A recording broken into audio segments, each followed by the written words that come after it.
Hello and welcome back to Podcasting as Praxis. I'm David, my pronouns are he and him. I'm Jamie, my pronouns are he and him. I'm Rob, my pronouns are he and him. And I'm Alistair, and my pronouns are he and him.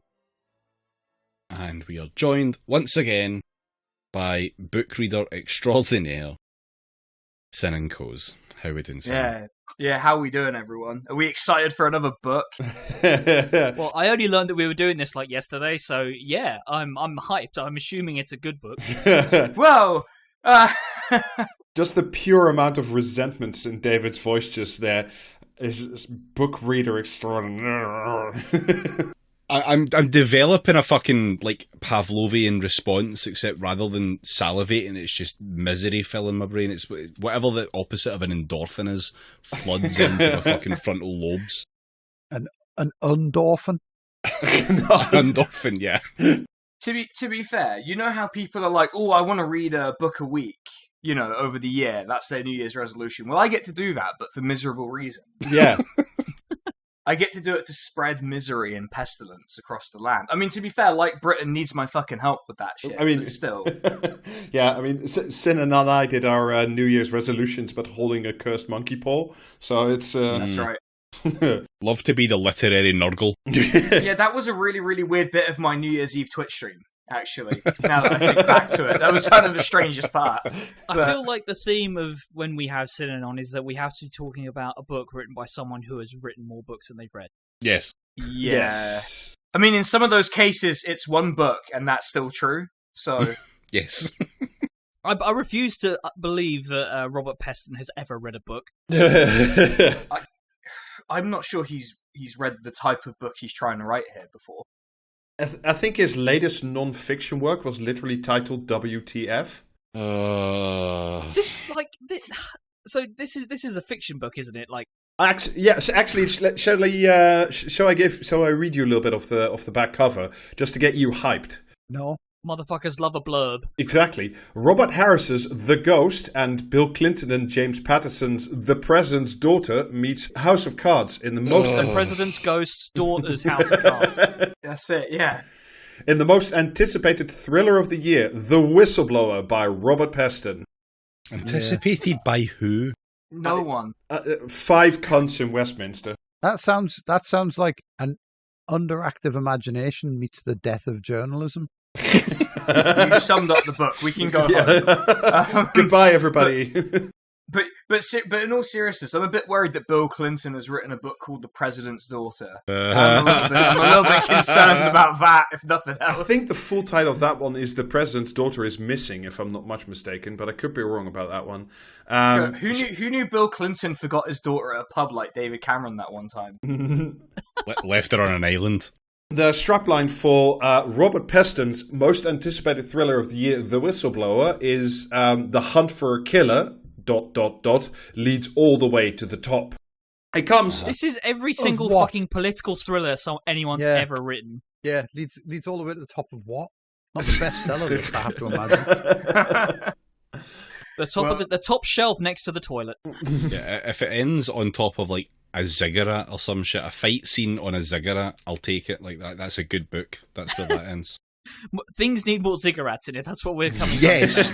Yes. Yeah. But, you can't just rely on your gut instinct. It's been highly... it comes highly recommended, this book, by at least several people, including Matthew Dancona, the world's saddest potato. None of these people have read this fucking book. None of these people have read it. Not one. I find it hard to believe that they have. Damian Lewis, for some mad fucking reason. Nick Robinson and Ed Balls thinks it's a cracking read. I think Ed Bull should fuck off for this specific opinion more than all of the other ones, to be honest. I think Nick Robinson should be congratulated for a distinguished career. Absolutely hate that fucking cunt. Half this book is, apart from the very bad plot, is essentially Robert Peston wanking himself into a salt pillar about how cool and contrarian journalists are and how independent they are in their quest for truthiness. Oh, so it's the same as his other fucking tedious book. Or tedious fiction book. I wouldn't know, I never read it, so... Write what you know. Like this didn't this fucking prick used to do like finance or economics? He did, writing yeah, for, he did for the Financial Times. Why is he writing a non-fiction thriller? Why? Who sanctioned this? Who allowed him to pick up a pen and do this? These people have nothing better to do with their time. Writing thrillers and crime novels is what you do if you're a vaguely recognizable household name with no talent. Yeah, it's either that or write children's books. On that note, did you know that Frankie Boyle and Richard Osman both have crime novels coming out? It'll be Richard Osman's third, actually. Oh, fuck, mate. Why is that prick writing anything? He doesn't like he can fucking read. That's it, right. I'm going to say it. Books and writing were a mistake. Yep. Yeah, I'm actually very mad at the Assyrians right now. I'm very mad at Rob, frankly, because of the number of pages that he's written for this notes he's written for this show. If I could go back in time and smash all of them clay tablets and make them forget cuneiform, I would Bring back fucking the do it. Luddites. That's it, yeah. We need to smash all the printing presses. The Luddites, in fact, did not go far enough, as it turns out. Exactly. We go back to Druidic times where there is no written record, and a special cast of us, podcasters you might call them, are specifically trained to have all memories stored in their brains. God, that's going to be a depressing future when podcasts It's already are the a only depressing record present. left.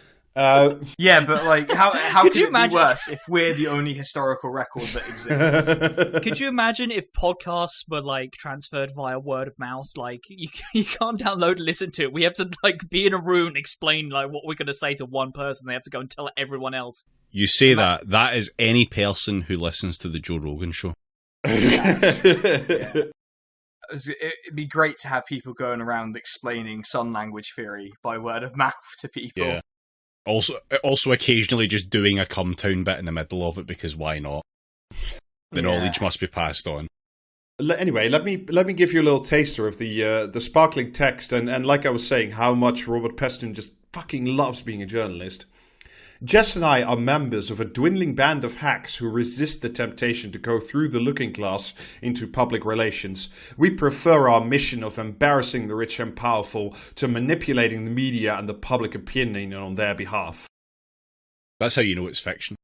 Yeah, exactly.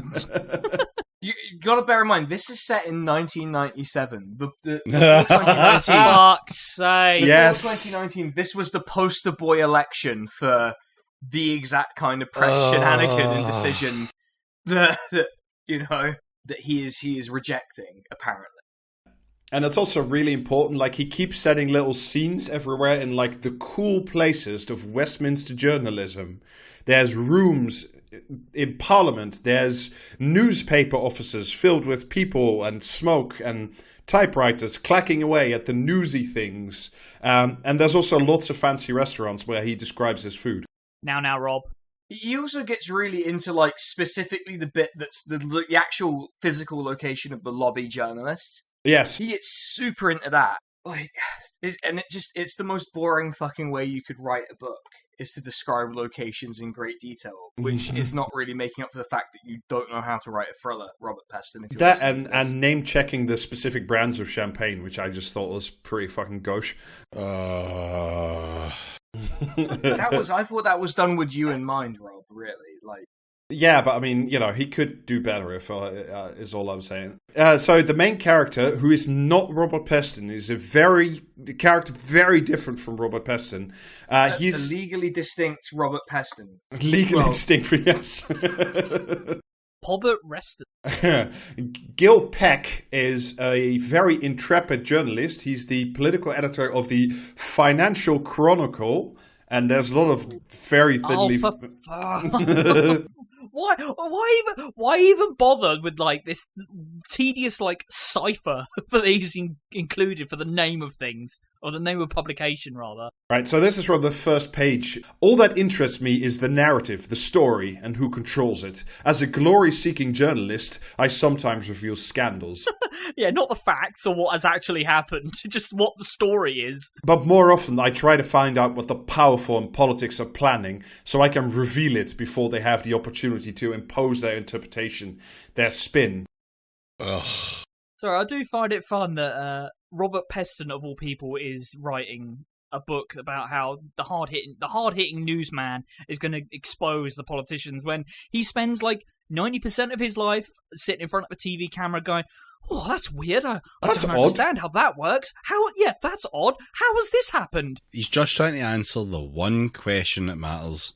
What's going on? He wants to know what the deal is.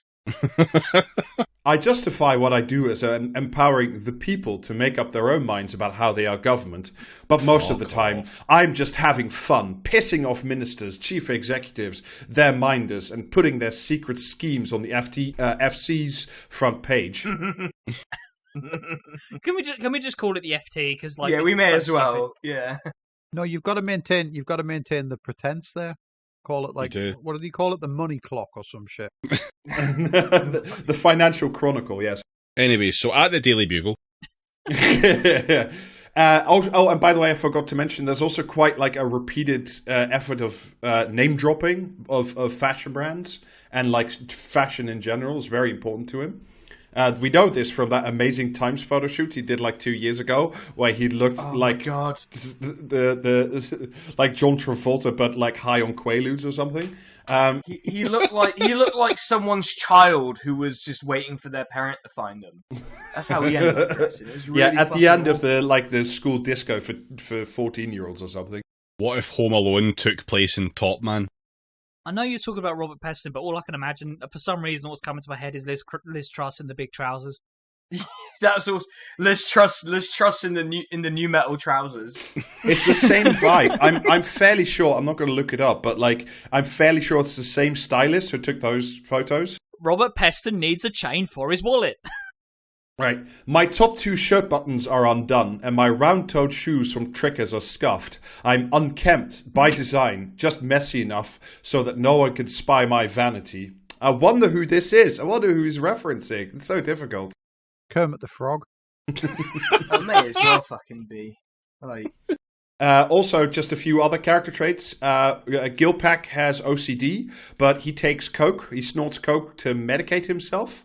I don't think that would help. I don't think that would particularly help, to be honest with you. This is not medical advice. This podcast is don't recommend. Maybe Gil Peck actually has ADHD. Yeah. And that would help. Actually, later on in the book, he gets sent to a psychiatric clinic, and they do diagnose him with ADHD. Oh, man. Just one man's been self-medicating with his ADHD and not even realising it. King shit, in my opinion. This is actually now based. Yeah, his family at least is based because they roundly despise him for being a journalist, which I think is cool and good. Correct. Yep. And he also really likes free champagne offered by different types of PR people. But you know, it's just But he stands up to the powerful though. But simultaneously, I accept the gifts that they give me, and also bite the hand that feeds me. Exactly. He just really likes a free lunch, and there's no reason to ever question why he would. And hoops among us. Yeah, we all love a free lunch. The other, he's by far the main character, but the other one who deserves mentioning is sidekick, I think is maybe the best word for it. Jess something, last name not really defined. Phillips? It's Jess Phillips. That's how I imagined it. It made the story so much funnier. She is also a journalist, but mainly serves to do plot exposition and be shoveled casually into a corner when the men of the story need to take over. That's right. There's a lot of the men are talking in this story. Yes. Is there any mention of working class accents in this book? Yes. Welsh accents. Yeah. Well. Read that bit and then we can go home. I'm sorry, I don't have it off the top of my head. I'm sorry. Jess Phillips spoke, and I'm sorry, but if you're gonna read this whole fucking book and leave out the money shot, I'm going home. Wow. Jamie holding us to account where we've been put on notice. Yeah. We open the book, chapter 1, and Gil is bicycling in the pouring rain to what he calls a grade B scoop, while rainwater is blurring my contact lenses. I'm not sure if that's the thing that happens, but the scoop, by the way, is about Johnny Todd, Labour's immaculately groomed and smooth young leader. Oh. Johnny Todd. These guys could come up with better names for these people. Who the fuck uses the phrase immaculately groomed? You know what I mean? Is the Labour leader a fucking poodle? I don't want to say it because a lot of people have been saying it in a bad way. Yeah, I was going to say, probably the prosecutors at the Ghislaine Maxwell trial use that phrase quite a bit. Yes. Yeah. It's very 1997, by the way, because he keeps referencing like the English Patient has just come out, blah, blah, blah. And London, by the way, is also very much a stereotype of itself. The black cab headlights are the mournful eyes of the hounds of Anderson's Tinder box. So, he's got the soul of a poet. It's just, the thing is, he's perfectly able to capture the essence of 1997 because his mind stopped developing at that point. He hasn't formed new memories. That's why he's so fucking confused all the time. Because it was the end of history and no one needed to learn anything else past that, despite his insistence that people should explain things to him. No events have happened after 1997. That's just a known fact. Yeah, and you don't need to know anything else because it's all stopped. The end of history and the last Peston. And also it's 1997 because Gil has a pager and not one but two Nokia 2110s, so you know that it's 1997. Look, I'm not interested in his fucking phone unless he's going to talk about playing Snake on something like. He sadly does not. The scoop is, of course, taking place in the Groucho Club because that's where cool people hang out, where he meets his Labour MP source. Actually, what Tony Cannon, a Labour MP, needs to do is cut down on the substance abuse. His red eyes dart like a cornered rabbit, obviously a line or two ahead of me. What do you fancy to drink? Champagne? Flippin' heck, Tony, you have become the living embodiments of Todd's modern Labour. So I do want to say that it's like incredibly generous of Peston to include Neil Coyle in his book, even though he wasn't. I do want to say that is very generous and kind of him. But, yeah. I mean, less slurs about Asian people in this book than you would then imagine, but it's... Yeah, but there wasn't one nearby. In 97, you wouldn't have had them near Neil Coyle. That's the true. Neil Coyle analog, But Keremy Jorbin wouldn't have been able to drive him to drink yet, so... Oh, God, could you imagine? So essentially the big scoop is that the basic rate of tax won't rise under Jolly Todd's modern Labour Party, but also not the top tax rate. And you think, wow, that's boring. This is one of the drivers of the actual plot of the whole book. Yeah, this is the entire fucking plot. Can you say that again, please? Because my brain just glazed over. Yeah. No, we'll talk about it again because it gets more boring as like a main plot point. Is the central fucking theme of this book, like the central plot piece of this book, is about tax? Yes. Yeah.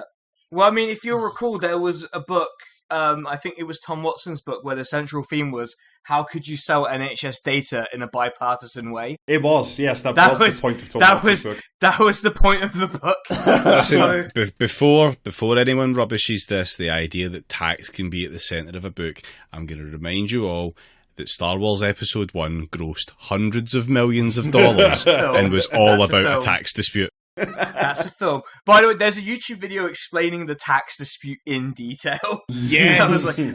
It's like a 16-minute long YouTube video explaining the in-depth trickery involved in creating the tax dispute. And I'm like, that is more entertaining than this book.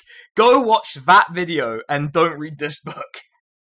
Anyway, so Gil gets a call from his mum that his sister essentially is in the IC and she's been hit by a van. Her dad doesn't want to go and the family's useless and he hasn't been in contact with his sister for reasons that will become clear later in the book.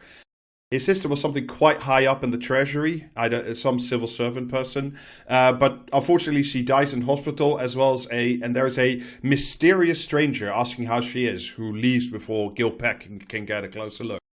And then we get into essentially family mourning time. The whole family comes together for the first time. They're all sort of lapsed London Jews, I think is the best way to frame it. And his dad is basically like a caricature of Ralph Miliband. Like a socialist, borderline communist academic. It's kind of a mix between his dad and Ralph Miliband. Because his dad was like a Labour peer and an economist as well, who like wrote a shit ton of like boring bollocks, basically. Yeah. So it's basically like, what if his dad was interesting, which I guess does kind of lead you to Ralph Miliband. Yes. Also, his dad is very disappointed in him, which I think is about correct. Yeah, sounds about right. And I like to think that Ralph Miliband would also be very disappointed in his sons. Truly, the political media elite in this country is just an entire cavalcade of failed sons and daughters. Yes. Oh yeah, like if you look up any random fucking journalist that you see on Twitter, their Wikipedia page has like their parents with Wikipedia pages. And it's like, oh, I wonder what's going on here. I wonder why this has happened. And it's always some fucking baron or some shit. Anyway, Claire's former assistant, Jeremy, pops up to feel bad about things and say that Claire was acting weird, cancelling meetings, doing weird things, essentially, in the weeks leading to her death and the car accident. So we get to the funeral, and remember, once again, it's 1997, and we know this now through a fashion statement. I'm in my Jean-Paul Gaultier 3/4 length deep blue coat, grey narrow-legged Paul Smith suit, and electric blue wide Kenzo tie. I'd have just started with I put on my Robin Wizard hat myself. I like the tie. I think the tie's a good choice. I mean, essentially what we have is a funeral scene that is almost word for word the funeral scene from Four Weddings and a Funeral, where some actor does some poetry reading. And of course, we know now that Claire, apart from being a very successful civil servant, was also in the Cambridge Footlights, because of course she was. The psychic damage is real. Every time I remember something about this book, it gets worse. Gil, being the obsessive-compulsive journo that he is, he can't stop journoing at the funeral. So he corners the Chancellor of the Exchequer, who's dropped by, and asks him when the next election's going to be, which is, of course, a very fucking classy move. Hard-hitting journalism right there. Excuse me, mister, when will the next election be? I'm not talking to you. Yeah, it's like, excuse me, government, who are 20 points behind on the polls. When do you reckon the next election might be? You thinking of calling a snap one so you can just get out the door a bit quicker? Like, what the fuck are you doing? Like, Assistant Jeremy also pops back up, and he has more scoops and things that don't appear relevant, but of course are relevant later on. And it has something to do with tax breaks given to pension funds. It's a riveting base for a thriller. And when I said it gets more boring, this is how boring it is. The main plot of the book revolves around a withdrawal of a specific set of tax credits on dividends for the pension fund industry. What? Mm-hmm. I've just had to recompose myself and put myself back on my chair. How blown away I was by that. My brain genuinely, like, I was actually I just got like a thing on my Twitter about Liz Truss, and then I was listening to that, and I was like, what the fuck's just happened? I've read this, and I'm confused by it again. I mean, I understand it, but even I find it boring, and that's really fucking saying something. Hearing that sentence is like the equivalent of the brain equivalent of one of those bullets that gets fired into the ballistic gel that you can see it slow down. That's what's just happened to my brain. Fuck off. Like I can't deal with this. But also, I do want to make an observation, which is that you might have noticed that this thriller is actually the most boring book you've ever heard about. That's where you're wrong. I've never heard of this book. You're repressing the memory as we go through it. But I do want to point out that Robert Peston is clearly looks up a Google or a WikiHow on how to write a thriller, because all the chapters are really short. Yeah, because he's trying to give it pace, but it's so boring it just extends itself back out. So instead of going to the wake, Gil ends up laying pipe because he's just really fucking cool. An hour and a quarter later, I am on my back. Marilyn Kroll is naked beside me. It's so fucking funny. It's like an hour and a quarter specifically. I too time myself. My appointment's this. How long was the drive? Or is he just fucking her at the funeral on top of the coffin? Oh yeah, on the coffin. That's ballsy. I gotta be fair. Marilyn Kroll is naked beside me, smoking. The room is a tip. Underwear and clothes everywhere. Oh, that's how you know it's 1997, because you can smoke indoors. Yeah. An unemptied ashtray on a broken chair, worse than a student room. The thing is, the way that was written, I was reading that, I was like, it sounded like there was more than 2 pairs of underwear all over the room, like he's just left a bunch of his pants on the floor. That would also not surprise me. Marilyn Kroll is a senior advisor to Johnny Todd and has all the knowledge. Oh, we don't care.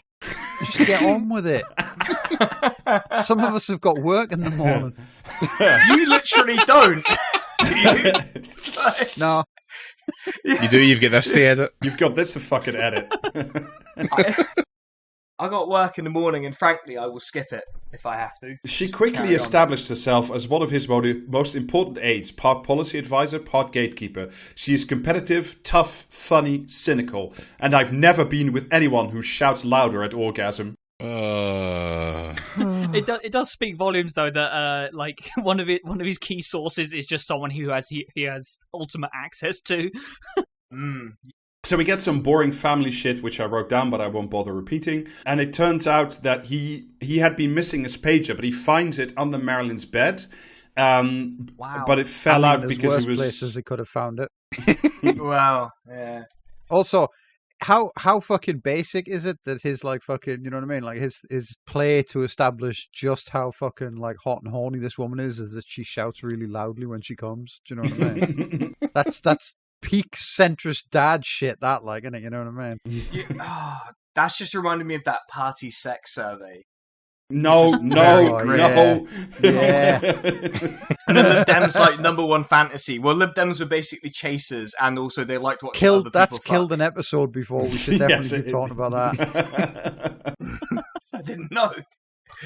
I wouldn't have brought it up otherwise. But yeah, who doesn't love a loud woman in bed? Do you know what I mean? Fucking Robert Peston sitting around on OnlyFans searching for megaphones. As a guy who's attended many metal gigs, my hearing is shot, so I do need it to be like that to notice So, what you need is haptic feedback. yeah. Does the woman have to like roar like a fucking jumbo jet for you to notice anything, Sinan, or is it? Yeah. I expect unclean vocalization, like in the bands that I listen to. That what keeps going over David's house and interrupting the podcast. Yeah, I'm recording live from my Boeing 747 that I used to fuck in.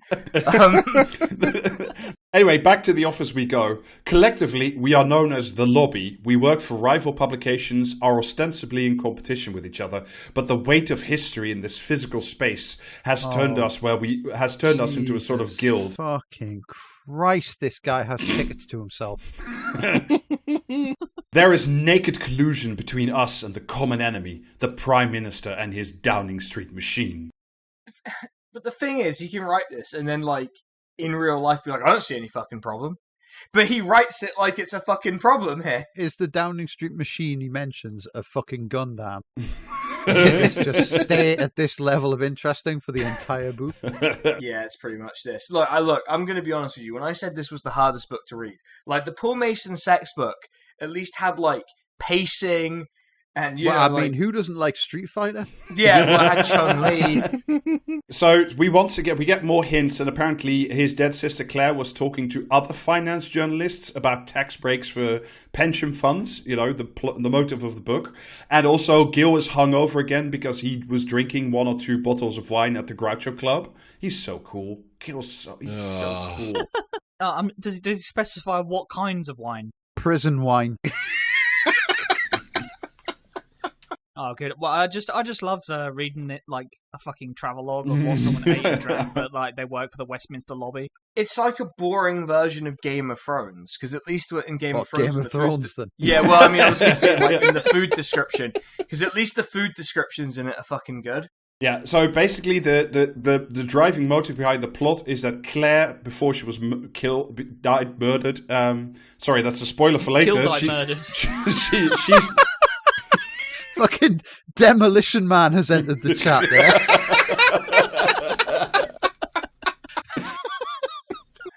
I was trying to say died because I didn't want to spoil her that she's actually murdered, but she was murdered. What a fucking surprise. Yeah, I mean, to be fair, given that we mentioned the like strap line of the book, which contains the word like Murder. the hunt for a killer. Yeah. Like, I feel like it was but maybe could the be, least could be the hunt surprising for a twist. silent killer. Maybe it was asbestos that did her in. I don't understand how that could hurt you. It has best right in the name. A killer who's completely silent in bed. Basically, his sister Claire found a way to take a bunch of tax credits from pension funds that don't need them because they're overfunded, and that would net the government $5 billion without hurting rich people or pensioners or poor people. Oh my god! Fucking just. I fucking hate this shit. This is fucking like incredibly born of a mind that doesn't like cognizant of the concept of like class conflict. It's If I Did It by Numbers Fuckstein. I'm not interested in this at all. Please fuck off. So he and sidekick Jess decide to publish a story about this whole riveting affair, and they ring the treasury to get to give them the opportunity to get a quote in. 5 minutes later, he gets a call from the Chancellor, Kendall himself, who threatens that if they publish this story about the tax credits and pension funds, that they will ruin the reputation of his dead sister. He really ought to know, every politician ought to know, that if you want to kill a story, never intimidate a journalist. Nothing gets my back up more than being told what to do. Yeah, but like, this is the thing. This is not how it works in real life at all. Like, they wouldn't have bothered intimidating him. That's... Yeah, they wouldn't have needed to because he just would not have reported it without asking nicely first. Yeah, he would have had to have asked permission. You know, Yeah. that's how this actually works. Like, it's just the, you know, the Chomsky things. Like, if you were the kind of person that would be inconvenient for the powerful and media, etc., then you just wouldn't have this fucking job.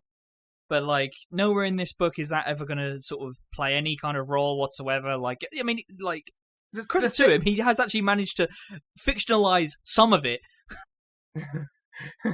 The thing is, like, the one thing that's, like, true to life about this is, like, when his editor calls him and tells him to knock it the fuck off. There wouldn't have been any of this other fucking carry-on. It would have just been like, hey, idiot, true stop. to life about all of this is that it's making me want to die. My next note, after like his editor calls and says you can't write about that, my next note is, oh god, it's boring and convoluted. And I think the chapter ends with him calling a BDSM sex line, because of course. Yeah, it does. Yeah, it does. In fact, never brought up again, by the way. Just dropped in there casually. Yeah. Because the explicit a woman picks up and pretends to be cross. Have you been a bad boy? I can't imagine that existing outside of like very specific like things. Well, I mean, he also then says, "Oh God, my phone bill is going to be so high." So I think the implication is pretty clear that he's just like doing phone lines because once again, it's 1997, and it's not at all important, but it is 1997. That's how you did it back then. You know, like you didn't have like high-speed internet shit back then. Yeah. You know, it took like half an hour to download a picture of a woman in slightly nice like leather clothing. Like, of course you got a call.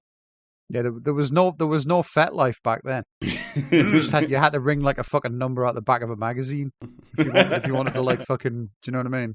Do some of that high-octane Ann Summers shit. Or whatever it is Robert Peston thinks is living on the edge. I remember when I was a kid and we found like the back pages of these magazines and we were like, oh, what the fuck is this? And thankfully we never fucking called it. But Jesus Christ. Anyway, the general election is called by not major, and now the chapters of the book also are sort of a countdown to the election date. So presumably the book is over when the election is over.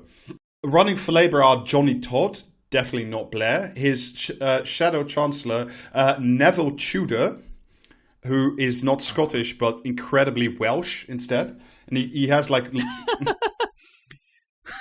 Yeah, this is what like there is a cipher just applied to the things that Robert Peston is aware of from 1997. Countries, news publications, people, you know. He's going, so if Gordon Brown was Scottish, how would this make it less obvious if he was Welsh? Which in fact has made it more obvious that it's very clearly meant to be Gordon Brown. And also, the more Neville Tudor drinks, the more like elongated and burr-like his arse gets, because that's what happens with Welsh people.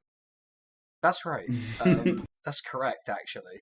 And during his launch meeting for the election, Johnny Todd confirms that this pension tax business is now part of the new Labour platform. So, it's really important. And they have an interview later where not Tony Blair says, "I'm a pretty honest guy," and mentions that Claire came to see him a few times to talk about this, essentially. Blah, blah, blah. There's another bunch of meetings that is incredibly boring where Gil Peck reveals that he likes free champagne and free lunches at expensive restaurants. Yeah, me too, mate. You're not fucking special. Like, come on. And there's probably a break-in in his flat, and one of his journalism notebooks full of journalism gets stolen. Now he can't read. Oh no! If only they took his power to write. Sir, my notebook's in another school. You wouldn't know it, please. Also, there's a guy. There's not Rupert Murdoch, who I think we're just going to refer to as Rupert Murdoch because he's just easier. Yeah, but he's like South African Rupert Murdoch. Yeah, he's Elon Musk. Racist. He's Elon Murdoch. There you go. Anyway, Elon Murdoch wants to buy a TV channel advised by a bank called Sean, which is a stand-in for Goldman Sachs, and that will be plot relevant later on because, pension funds, etc., etc. And once again, for some reason, it's incredibly important that we're aware of how Gil is dressed at all times. Today, I'm wearing my navy blue 3/4 length Jean-Paul Gaultier coat, perhaps my proudest sartorial possession, and an understated grey cashmere Dunhill scarf. Fuck off. It's just not very good, though, is it? Like, that's the thing. Like, this is such like hack writing. This is like someone watched like a YouTube video on how to write good, and then didn't really watch to the end of the video and just wrote the sort of bits. This is like someone put on a how to write good video and then immediately had to field a 27-minute phone call from their dad. Not that that's ever happened to me. And it turns out the current Chancellor of the Exchequer, who threatened Gil Peck before, dropped the very boring tax credit thing right after meeting a Goldman Sachs banker at the last minute. And the banker is also an old college friend of Gil Peck's because they used to deal drugs together or take drugs together. What were the drugs? Were the drugs in question like Lemsip extra strength or some shit? think it was oregano. Yeah, if you dry out a banana peel in just the right way, you can scrape it off and smoke it. It'd be so much better if they were just like wonked out on ketamine like this whole time, rather than doing like cool cocaine and just like walking at a weird angle. It'd be so much better if I was fucking like wanked out on ketamine right now. I can tell you that much. Oh man, yeah. Anyway, there's another phone call with the brother-in-law, and it turns out that Claire had a lot of alcohol in her blood, but she doesn't drink, and also she was pregnant at the time of being run over by the mysterious van. So, lots of the things going on. And Gil keeps... That sure is a lot of facts. Yeah. Is there no fucking discrediting fact about the pregnancy that we also, like, you know what I mean? Oh, she was pissed to fuck when she got hit by the van, but she didn't drink. Well, she was pregnant, but she never like drank. You know what I mean, or some shit like that. She was like hit by a van, but she never drank. Well, I mean, it's heavily implied that she also forgot to wear her cycling helmet, which is mentioned many times, and that. Well, I mean, that'll happen when you never drink. Look, I respect Peston for putting in a PSA about personal safety equipment while you're riding your bike.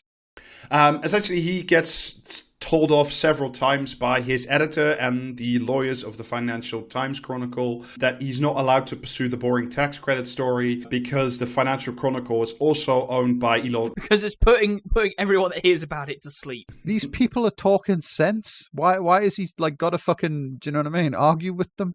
There is genuinely a line in this book, it's quite a bit early on, where like he's having the tax credit thing explained to him. He's like, God, I feel like I want to die. And I'm like, yes, you should have followed that fucking instinct and not written an entire book with this as the plot. See, have you read this entire book and did a guy from YouTube leap out on the last page and tell you it was all a prank, bro? No, sadly not. So because as it turns out, the Financial Chronicle is also owned by Elon Murdoch, and now his cronies are leaning on him via a essentially standing for Rebecca Brooks. And his editor is telling him to back off again, but there are shenanigans being performed by powerful people who want this. Wait, no, hold on though, right? If they got his sister pissed up and hit her with a van, why don't they just do the same thing to him? They try that later, very inefficiently, I might add. The man's on too much cocaine. You can't possibly knock him out with He's alcohol. on too much news juice, Alistair. I'm willing to bet he's actually wearing a helmet, thus completing and sealing the PSA, which, to be fair, is to be expected with a man so riven with head injuries as Robert Peston. Wearing his +2 helmet of van immunity. Just keep bouncing him further and further down the street. Why, this is my cocaine snorting helmet. Don't you have one? Imagine him It's going. by Armani, don't you know? Some bald guy in a white transit just repeatedly running into him at speed and getting increasingly frustrated at like how little damage it's doing. It's him turning around, saying like, "The joke's on you. That cocaine was medicinal." Yeah. Most other people would have died from this repeated head trauma, but somehow his brain just went limp.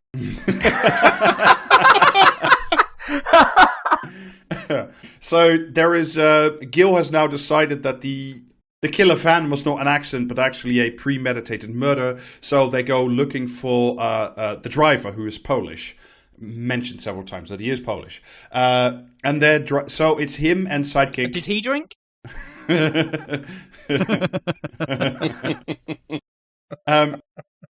So him and sidekick Jessica are driving over. I take my eyes off the road for a second and glance at her with a mix of pride and anticipation. Please tell me you didn't half-inch a private letter to the editor. Of course not, she says indignantly. I left it exactly where I found it, after I'd taken a photocopy. That's my girl. Don't patronize me, you sexist twat. Sparkling dialogue. Wow. I like his retort, which is I was being postmodern and ironic. Like I was actually joking. It was actually a bit. You can't be mad at me for it's bits. just a prank, bro. Yeah. It turns out the YouTuber did emerge from my book and tell me it was a prank. It was just in the middle of the book, not the end. Which really should have been a warning sign, actually, to not continue, but alas. He's actually the chief political editor for Fayad. Fucking hell. So it turns out that the editor, via the photocopied letter, that the editor has shares in Not Murdoch. So he has a vested interest in having the Murdoch TV merger deal go ahead. And we now know this because some plot magic has gone on. And also it turns out that the driver of the killer van is not only Polish, but he's also gone, and he was a security consultant. Oh. The way you're saying killer van makes me think of that episode of Futurama where Bender turns into the car. Yes! That's such a good episode as well.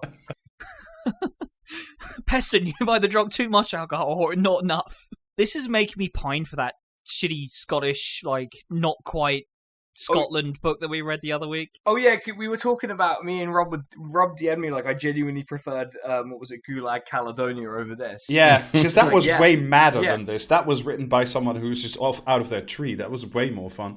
Oh yeah. Yeah, anyway, so there's yet another in a long series of meetings where Gil Peck they're trying to dissuade him off the case. So he's lured or summoned to Elon Murdoch's headquarters, which is like a ridiculous caricature of a CEO office with like Louis XV furniture and high mirrors. And for some reason, all the art on the wall is of naked women, which is, I don't know why that's in there, except for one picture behind his desk, which is of a dog, and he says, "Oh, what's that dog? What's that picture?" And he says, "That was the family dog." And then later on, he hears a story about how the dog stole some dinner off Elon Murdoch's son's plate, and then Elon Murdoch went out and shot the dog in the face, because that's a measure of how hard he is. Man. So it's very important that we know that. Remember when the media moguls were hard? Yeah. That's what we're being asked here. Peston saw Succession and thought, wow, that's a really good representation of a man like Rupert Murdoch. Best not do anything like that. Also, he's perfectly cool with phone hacking as long as other papers do it, not the Financial Chronicle Times. because that allows him to get closer to the truth, because he now believes, for reasons that I really won't bother getting into, that the person who ordered the hit on his sister was the current serving chancellor, a guy called Kendall.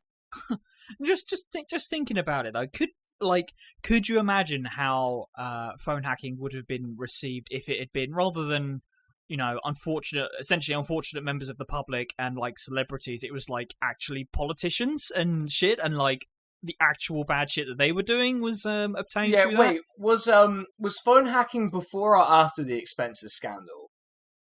Because if it was after, people would have fucking loved this shit. They would have been like, yeah, let's hack more phones. You know? That's a good question. I don't remember. I genuinely can't fucking remember now. I think it was Yeah, like, I'm expenses. genuinely stumped. I think it was expenses that came first. Well, yeah, because News of the World must have existed after the expenses scandal, right? Yeah.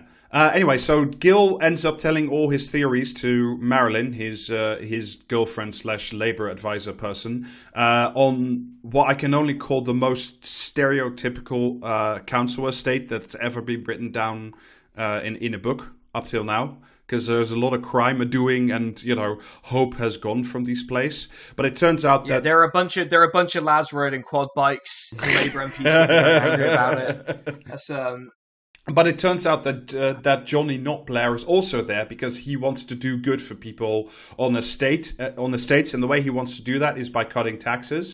What you've said just now about taxes being too low, Not Blair continues, is simplistic. Socialism worthy of the name isn't a commitment to soaking the rich, it's a commitment to lifting up the poor. My Labour, modern Labour, believes in creating the conditions in which the economy can grow faster, expanding the size of the cake so that everybody can have more. That may even require some taxes to be cut. I fucking hate this shit. Because that's the most incongruent fucking verbal diarrhea about economics I've ever heard. It's actually very true to fucking Blair. It is Blair. Like, that's absolute that's the 100% thing. Blairism. Like Peston has nailed the cadence and, you know, the sort of substance such that there is of Blair. So you gotta give him because credit. that's the last memory that he's committed to his long-term memory bank, right? Yeah. his mind is incapable of making new political memories, as we've discussed. Exactly. A tragic accident occurred, and it was the Labour landslide in 97. Anyway, Gilpack ends up ignoring his day job and like being an actual political editor for a paper because he's become really convinced that the Chancellor has killed his sister. So under the guise of doing an interview, he arranges a meeting with him on the train, which it goes fucking totally sideways because essentially the Chancellor laughs him out of the room, and it's very clear that he hasn't done it. He comes back and then his editor says you have to go to like a treatment facility because obviously you're like a cokehead and an alcoholic and you're grieving your sister. So we're packing you off to like expensive treatmentville, whatever. And he's Disco Elysiumed himself, but with actual support. So we get some. I mean, I don't even understand why this whole chapter about him being in like the mental facility patch up unit like exists essentially. But this is some fine words from his therapists. I can see on the surface you are a great success, very much at the forefront of your profession. But that doesn't mean you don't have an addiction problem. Have you heard of the expression high-functioning addict? I like the idea of being high-functioning, I want to smirk, but I realize that I must look like a fool to her. Yeah, man, have I heard the expression high-functioning addict? Yeah, definitely. Robert Peston doing self-therapy through writing a book for his self-diagnosis of addiction and purely on the back of being, quote, a politics junkie. I fucking hate all of this. Oh, speaking of politics junkies, there is one addiction, however, that is causing me intense pain for its forced absence. Hackery. I can't bear to be away from the action, not knowing what's going on, who's talking to who's up and who's down. I'll go mad if I can't escape this prison soon. Robert, you never know what's going on. You're always asking this. Yeah. He's desperate to know the most inconsequential horseshit parts of the fucking, like, political media sphere. Who's, like, going to be in the cabinet or whatever, when literally none of this matters when, you know, the political, like, Does anybody... movements are going to be exactly the same regardless of who's pulling the lever. Also it turns out that, like, as I said at the start, it turns out that old Gil might actually have ADHD. And it was around this point in the book that I was so bored out of my mind that I started reading Gil Peck's dialogue as Gil from The Simpsons, and that made it way funnier. This old Gil keeps fucking it. But it turns out old Gil isn't crazy. There really is a conspiracy of powerful people who wanted to kill his sister for changes to how dividend payments to pension funds are taxed. But the thing, I just hate that every single time you speak about it. To be honest. the thing is, this is literally peanuts to a government. Yes. Like, no one is being, like, this is the thing that's amazing about Robert Peston's imagination, which is that this seems like a sufficiently big deal to kill someone over, when all they do is sack the civil servant and give him a massive payoff if it came to it. Yeah. Yeah, it was a way bigger deal when the government killed David Kelly, so I mean, like... Yeah, I mean, that, and no one got fucking, dealt with about that. Yeah. Someone definitely got a payoff. But... If only Gil Peck was around. Yeah, Gil Peck would have solved this mystery. I mean, hasn't Alistair Campbell gone on TV shows and intimated that he killed David Kelly? So, like, I mean, I feel like we're safe in saying it at this point. And then his dad rings him. His dad, who's like thought that he's been a disappointment all his life, and he says, "Actually, son, I believe in you." Turns out he's right. No, he says, "Actually, son, I believe in you." And like then, with renewed spirit, he checks himself out of the treatment facility and goes back on his quest for truth. Wow! Turns out his real addiction was to his father's love. Yeah, I genuinely thought his father would be like, "I'm just going to the shop to get cigarettes. I'll be right back," and then just never return. Yeah. Anyway, it turns out through another bit of like absolute plot magic, courtesy of another banker who works with not Coots, the private bankers of the Queen, that there's a big hole in not News International's pension fund because Elon Murdoch has invested a lot of its money into the Albion Superhighway. Stop prefixing all of this shit with not. It's giving me a fucking headache. Okay.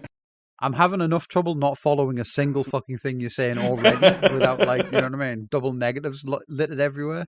All right. So essentially what has happened, this is great. Should we don't do what not Donnie don't do? That's right.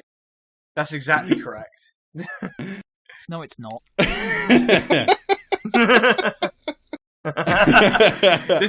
This book has melted my brain worse than the Paul Mason sex book. Yeah. I'm just going to put that out there. Anyway, the great mystery behind the plot is Rupert Murdoch has used $2 billion of the News of the World pension pot to invest in a high-tech scheme called the Albion Superhighway, which goes bust. Therefore, there's a $2 billion hole in the pension fund, and if the tax credit amendment would have gone through that Claire designed, that would have forced the auditors to take a look at the pensions on the books of the News of the World, and that would have declared that there's a hole in the finances, and then they couldn't do the merger. And that's why Claire the whole house of cards would have dominoed over in one fell swoop. Yes, that is exactly. And now we're on a quest to prove this theory, which is the truth. The way they prove it, they go back to the Polish assassin's house, which is now being abandoned. But literally inside, they found like empty bottles of vodka. My crimes. Literally, yeah. They find an envelope with News of the World written on it, which essentially says like cash was in here. This is literally what happened, like basically what happened in Turkey when they had like a government scandal about corruption, because they literally had like shoe boxes with money written on them when they were stealing money. Like, this is basic. And there's like a recorded phone call of like the president's son calling the president being like, "Dad, how do I hide the money?" Like, just absolutely incredible. Ending the phone call with, "Oh, it's too hot today." Yeah. Yeah, it was really fucking bad. Yeah, and essentially there's another boring party where people drink bad wine, and Gil and Jess get their hands on the gym bag with another mycrimes.txt file that confirms the whole raid on the pension scheme thing that I was just talking about that was too boring to follow. If only you'd saved it as a PDF, Yeah. no one would have been able to read it. It's 1997, you couldn't have rotated it back then. Exactly, you just made it upside down. It was impossible. Yeah. Adobe 1.0 shit. For reasons that I also won't bother going into, he needs to work together for someone who works for The Sun. The editor is described as such. For all that I loathe Wilkerson's politics and ethics, he's a pro who has broken more stories over the past 30 years than many newspapers achieve in their history. He might be a huge sack of shit, but by God is he prolific. If The Sun ever stopped selling itself on its daily menu of tits and bums and bile, its journalism might actually be noticed. Oh, fuck you, Robert.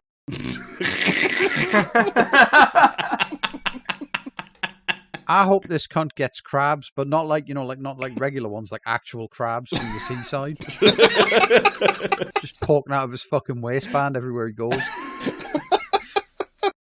He tries to get like more written mycrime.txt files, but then he gets caught by Rupert Murdoch and his henchmen. He has to flee out, but then they still catch him and they drag him back into Rupert Murdoch's waiting limousine of evil, essentially. At which point we get the big pointless confrontation where not the editor of The Sun, let's say the editor of the News of the World at the time, who is not Rebecca Brooks but a big burly guy, who takes him to throw him over the railing of a bridge and make it look like a suicide. But then Gil Peck gets really angry with him and says, "You're not a journalist. Actually, Jock, when I started out, you were one of my heroes. I used to think you were a journalist, but you were always a nonce, weren't you?" Oh, Jock's full name is fucking incredible. Hold on, let me try and find Jock's full name. Because it's fucking ridiculous. Jock Streatham. Jock Streatham. Yes, Jock Streatham, that's what it is. Jock Streatham, what the fuck? Why is that name so dangerously close to Jockstrap? Well, who knows? But it was just one of those names it was one of the few things that stood out in this incredibly boring book was that there was a character called Jock. Do you think he's a Rovers fan? Essentially, there's some incredibly dumb shenanigans where like a big burly editor and an ex-special forces soldier failed to dropkick a drug addict journal over a bridge because he's too clever for them. He jumps over and then Jock Stratton... Well, that's because of the drugs. If they were on drugs as well, they'd easily outsmart them. That's a pro tip for any children listening that your parents don't want you to know. Drugs make you clever. And faster. Drugs definitely can enhance elements of yourself. If the game Disco Elysium has taught me anything, it's that. I would have been unable to kick Measurehead in the head had I not drunk wine beforehand. So, what now? Checkmate. Yeah, but what wine were you drinking? Were you drinking decent champagne or shit Australian Shiraz that you have to pour away like Gil Peck? Groucho Club toilet wine? Yeah, so brave Gil Peck's escape by leaping across a footbridge like a big action hero, and then what's his name again? Jock Stratham gets hit by a bus and dies instead. How does he get hit by a bus on a footbridge? Because he misses his footing and then falls onto a road bridge or something. The spatial geometry of this scene is quite confusing. And this fucking non-Euclidean bridge that seems to exist in London. It's every bridge in London. I've been there recently. They were all non-Euclidean and very confusing. Well, you see, the problem here is, though, that like Jock wasn't on drugs. It's like that bit in The Matrix, when he tells him to free his mind and then jumps between the two buildings. If he was on the drugs to free his mind, he'd have like easily made it to the fucking hovercraft bay or whatever the fuck they were chasing each other over. We're getting close to the end of the book now, just for your convenience. Thank fuck. Jamie seems genuinely angry to me. Yeah. Like, that's why we keep inviting him back. Yeah. Anyway, it's election deathmatch day, and it's a beautiful English spring day because the Tories are probably going to lose because he fed all his stories about the Chancellor, who turns out not to have been sleeping with Claire, but with Claire's assistant, and sort of forcing himself on him because the Chancellor is secretly gay, and that's revealed. So then the Tories are even further behind. Does Gil do any reflection on how it's wrong that someone should It's not have their political career destroyed for being found out for being gay? Well, it was Probably 1997. It's 1997. Yeah, yeah, it was fine. Yeah, just fine. It's just no comments to be made. Yeah, it just completely goes without passing. And this is just the business. They also give another journal the incredibly convoluted and boring tax credit story, for which that journal will probably be named Journalist of the Year. Oh, the fabled Orwell Prize. I think this might predate the Orwell Prize, actually, right? Unless it's been around forever. I just seem to have only heard about it in the last 3 years. I assume it's existed since 1984.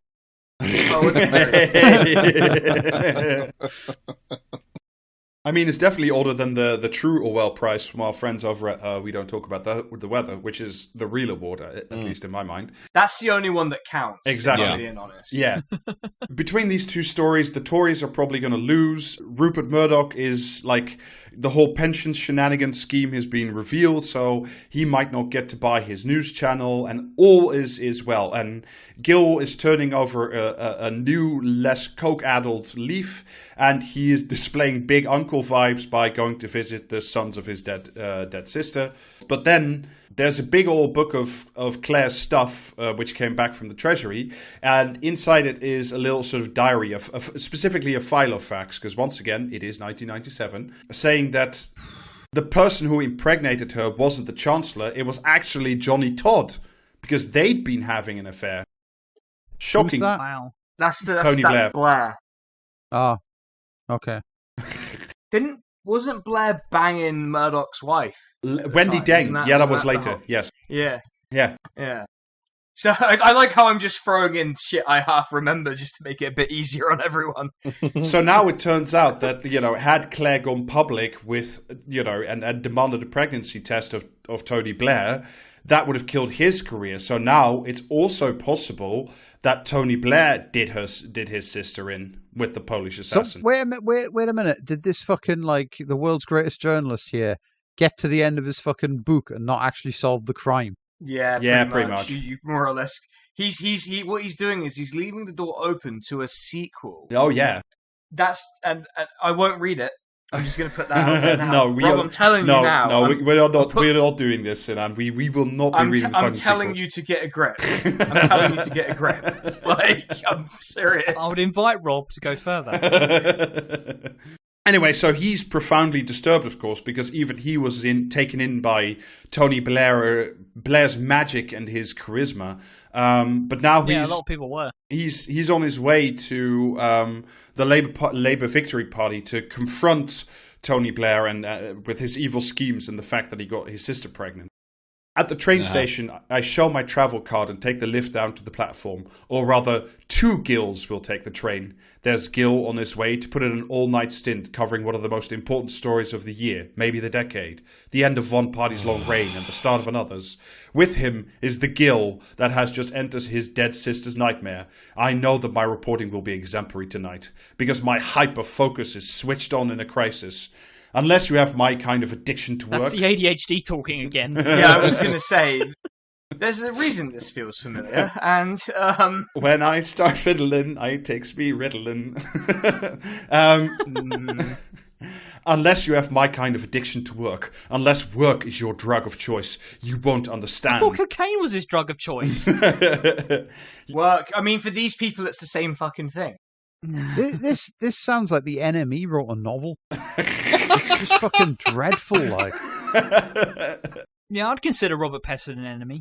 Yeah.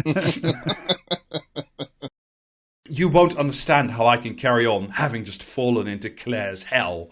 The thought of asking her for a timeout just doesn't occur.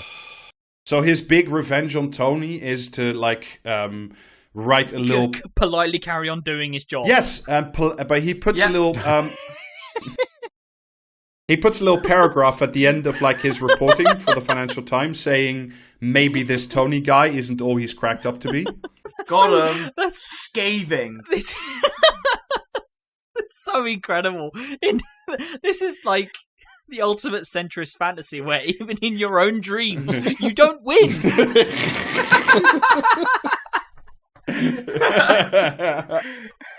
It's so incredible when you think of it like that. Yeah, because he actually ends up getting owned. He gets up incredibly owned because you remember how it said that like the Murdoch deal was off and the whole empire was going sideways? Well, it turns out it's not.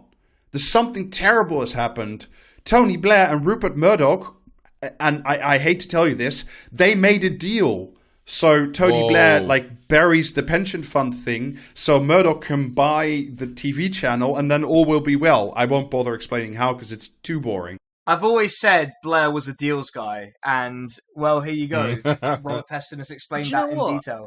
This is this reads like a novelization of the fucking Newsroom. Yes. Do you know what I mean? Yeah. Oh my god! Because it doesn't influence the outcome of any of the actual events that occur. It just sort of chronicles a bunch of random bullshit that happened around them. Yeah, and says like, turns out I was right all along. Yeah, and he'll have to be satisfied with that being right. That's it. Well, I mean, That's what he gets. almost. Let me read you the. This is not the final paragraph, but it's almost the final paragraph. Oh, for fuck's sake. He's talking about the meeting where Blair and Murdoch came to an understanding. There's been a historic meeting. It won't be recorded anywhere. No one took a note. No one will ever talk about it. But it was a meeting that diverted the big river of Britain's destiny. it's a Thames, isn't it? That river is composed entirely of piss. The piss and diarrhea river that is the Thames. Blair and Murdoch struck a bargain. MediaCorp would back Blair and Labour full throttle in the Sun, and the Labour government would repay Murdoch by not stopping his takeover of the TV channel. Blair would suppress any initiatives to investigate the theft from pensioners so long as the hole in the pension fund was filled, which it will be now. Wow, we did it. Well done, everyone. We solved the riddle of the tax thing. Yay. Like, what was it? It was like 5 billion or something. 2 billion. Yeah. Was it? Yeah. 2 or 5, I can't fucking 2 billion? remember. Billion. Yeah, it was Single figgy billions. It's just like such fucking low stakes. It's fucking peanuts to a government, for real. Like, it's peanuts to the fucking rich guys who lost money too. Yeah. Like, it's fuck all, basically. No one would have given a shit about it. It's so weird that this guy thinks this would have been such a fucking big deal that someone has to get assassinated over it. It's the poverty of the imagination. It's the fucking the lowest rent assassination ever as well. If you just hit someone with a transit van. I mean, even the guy who tried to assassinate the Pope. Like at least there was a lot of like drama and conspiracy. Yeah, and at least when the Russians try and assassinate people in the UK, there's a lot more pizzazz. You know? Yeah, they do got style. Yeah, exactly. Yeah. Imagine though if being hit with a van was like widely recognised as the most like efficient way of politically assassinating your opponents. And then, like, someone just gets clipped crossing the street and, like, fucking, do you know what I mean? Like, terrorist groups the world over are scrambling to claim fucking responsibility for it. Al-Qaeda claiming responsibility for it. The 2015 election, Emily Thornberry, like, tweets out that photo of that one guy's house and is immediately, like, fucking lauded for outing a terrorist training camp. We found the ISIS training camp in Lowestoft. Like I was gonna say, isn't the most efficient way of assassinating people in the UK getting them to zip themselves up in a suitcase? Isn't that how we traditionally do it here? I think technically the most efficient way to like fucking assassinate like any member of the British public is to just tell them that like kids are outside having fun and they'll just like fucking have a rage embolism 80% of the time. The kids are on quad bikes again. They're pulling sick wheelies. Remember when you could do that? You're old now. That's 100% what that is, by the way. I can remember once they built a skate park, not even in the village, but like up a hill next to the village. And someone was complaining that kids were playing on the skate park, and it's like, what the fuck, man? What do you think it's for? Do you know what I mean? It's just for like decorative purposes. You're not meant to skate on it. No. trying to fucking couch that shit like, oh, they might hurt themselves. It's like, yeah, they know. They fucking know. Yeah. If they're skateboarding, they fucking know. Trust me. Imagine how many government advisors are buried in the foundations of that skate park, though. Not enough. I killed about 12 myself. You could lure Peston into like an unmarked black van and like kidnap him with just a series of cashmere sweaters. I swear to fucking God. I'm imagining now, what if Peston was in Saw? And like, how confused would he be in a Saw movie? I appear to be trapped in some kind of elaborate contraption that will pull my arms off. I don't understand what's going on. This appears to be a bear trap, but it's already closed. The murderer has to replay the fucking video like 6 times. You know what I mean? And then just draw him a diagram instead. Jigsaw having to have it on a cycle. Be like, now I put the key inside your eye, your left eye. Do you see? Do you see? Just, you know what I mean? Pausing the video after repeat viewing, going, for fuck's sake, and then disappearing off back to his workshop to make glove puppet versions of the little dog. Also, Lil Coda to this novel, instead of Things Can Only Get Better, the song they used for the New Labour victory. It was, wait. Was it a Limp Bizkit song? No, I don't remember. It was in the book, it's Blur's song too. Oh my God. Is your song. I genuinely repressed that because I was like, I think Korn had released their first album, so in my head it was a Korn song. That would have been way cooler. It's a way too cool a reference for Peston to have remembered in '97. That's it. That's your love for today. Next time have me for something else. Yeah, we will. Books. We will. No more books. Books are no banned. more books. Do you want to do some plugs, Sinan?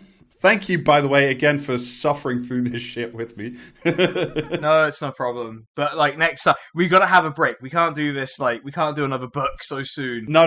So have me on for something else, something fun, something I can like actually wrap my head around, like, and that doesn't melt my brain while I'm at the work factory ignoring my job.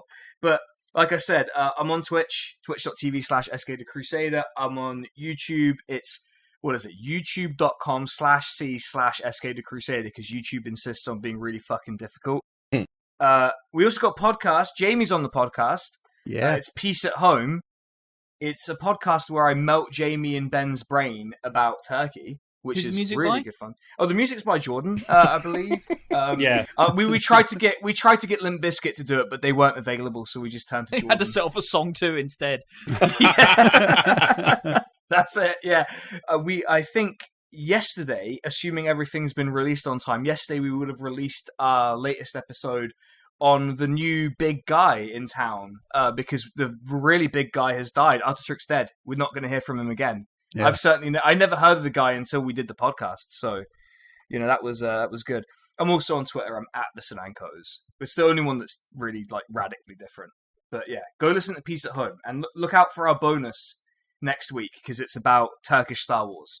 Yeah, that was really fun. Absolute banger. That. Yeah, it's a great film. I stand by it being a great film. It was made in defiance of God.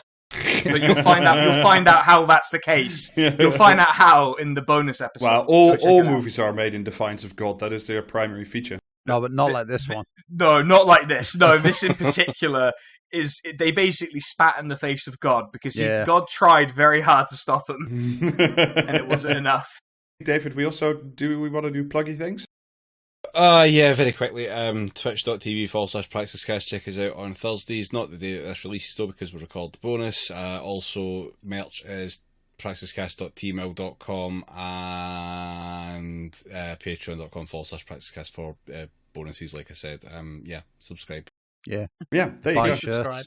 Subscribe to the Patreon. Yes, and look forward to a bonus episode featuring Jordan, whom does the music for Peace at Home, and a couple other members of Com Radio. Oh, yeah. We'll be doing a joint 2-part cultural committee on Independence Day and Independence Day 2. So look forward to that.